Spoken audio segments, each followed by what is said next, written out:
خاص طور سے درود پاک کے تعلق سے کچھ باتیں آج کی مجلس میں آپ کے گوش گزار کرنا ہے۔ دیکھو پاہیں جاؤ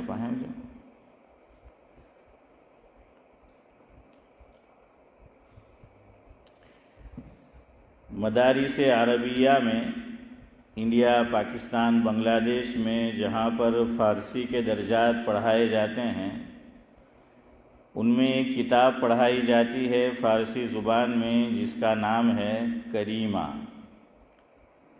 شیخ سعدی علیہ الرحمہ کی یہ کتاب ہے۔ اس میں وہ حضرت نبی کریم صلی اللہ علیہ وسلم کے تعلق سے تحریر کرتے ہیں کہ زباں تا بود در دہاں جائے گیر، زباں تا بود در دہاں جائے گیر، ثنائے محمد بود دل پذیر۔ اس کا مفہوم یہ ہے کہ جب تک ہمارے منہ میں زبان قائم رہے گی، باقی رہے گی، ہمیں حضرت نبی کریم صلی اللہ علیہ وسلم کا ذکر کرنا، تو حضور کا ذکر خیر یہ دل کو پسند آتا رہے گا۔ یعنی کبھی ہم اللہ کے نبی صلی اللہ علیہ وسلم کے ذکر کو کرنے سے، اور ساتھ میں یوں بھی کہہ سکتے ہیں کہ سننے سے، نہ کبھی زبان تھکے گی نہ کبھی کان اکتائیں گے۔ تو بہرحال حضور کا ذکر کرنا یہ بھی خیر و برکت سے خالی نہیں ہوتا۔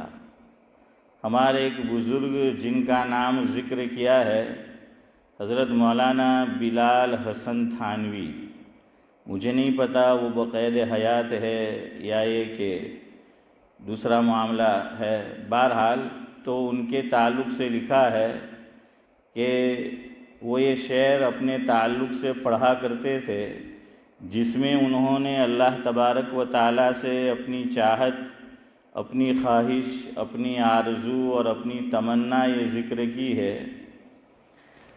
انہوں نے لکھا ہے، آرزو ہے کہ میری قبر ہو مسجد کے قریب، آرزو ہے کہ میری قبر ہو مسجد کے قریب، یعنی جب میرا انتقال ہو جائے تو مجھے کہاں دفن کیا جائے؟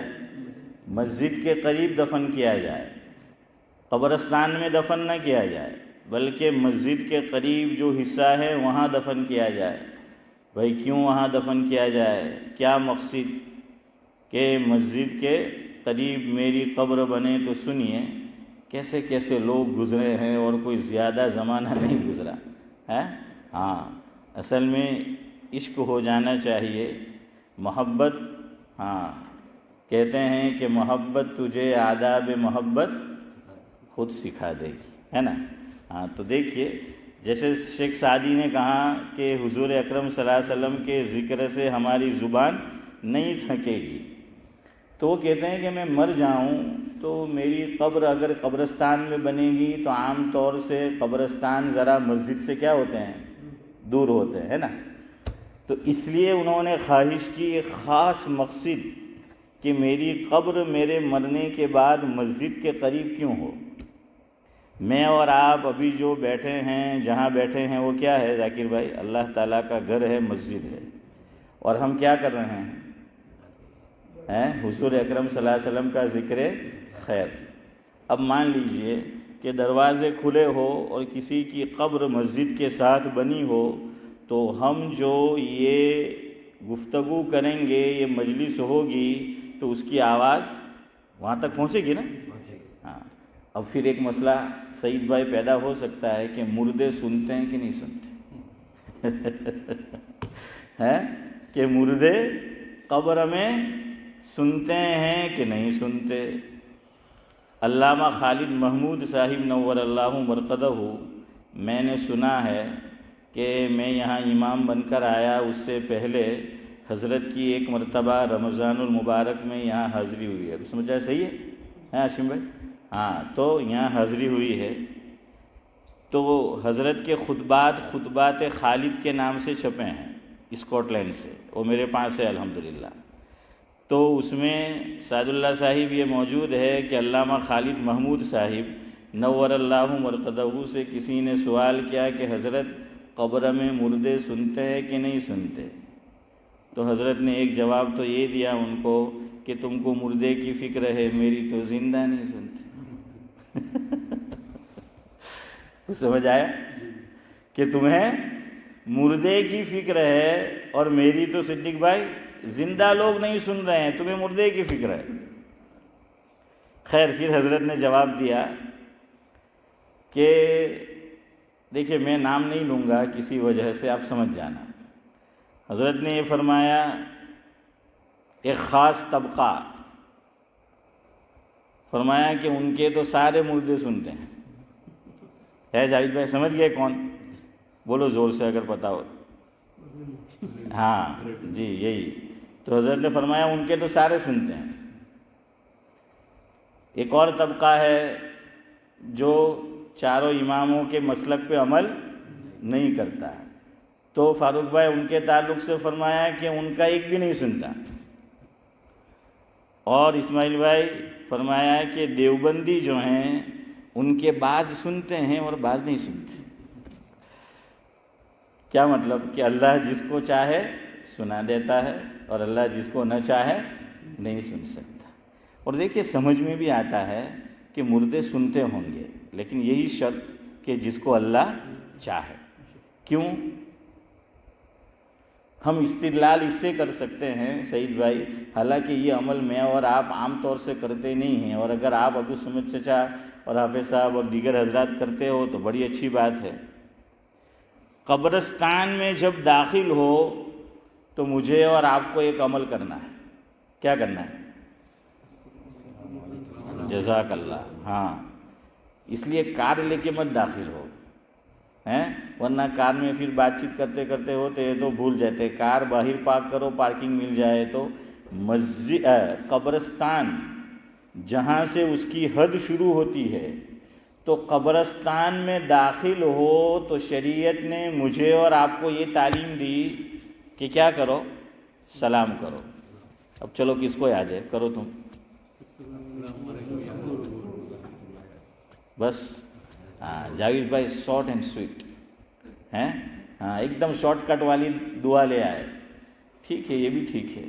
چلو بڑی دعا یاد نہیں کر سکتے، کم از کم یہ یاد کر لو جو جاوید بھائی اور ذاکر بھائی نے شاید پڑھی۔ کیا؟ السلام علیکم یا اہل القبور۔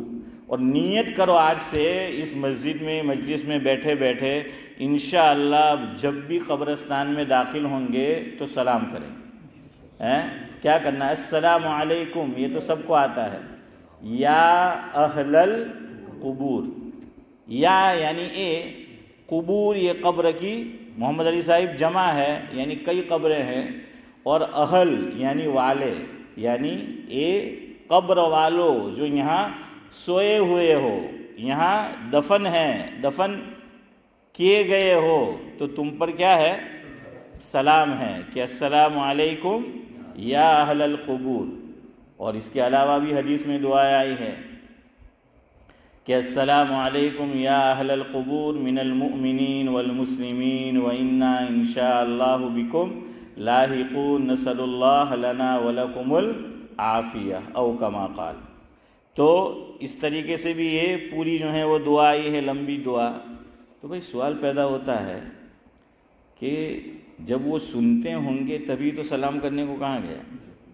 اور ہمارے ایک بزرگ نے سعد اللہ صاحب بڑی پیاری بات کہی کہ شریعت نے تو مجھے اور آپ کو یہ تعلیم دی کہ قبرستان جاؤ جہاں مردے آرام فرما ہیں، سوئے ہوئے ہیں، بظاہر حیات نہیں ہیں، ان میں ان کو بھی سلام کرنے کا حکم ہے، اور میں اور آپ زندوں کو سلام نہیں کرتے۔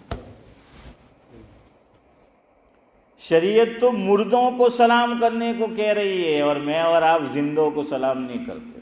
આપણે જે છે ને ગુજરાતીમાં કહે કે ચહેરા જોઈને થપ્પડ મારે ہیں، ہاں تو خاص خاص لوگوں کو سلام کریں گے، ہیں ہاں عام کو سلام نہیں کریں گے۔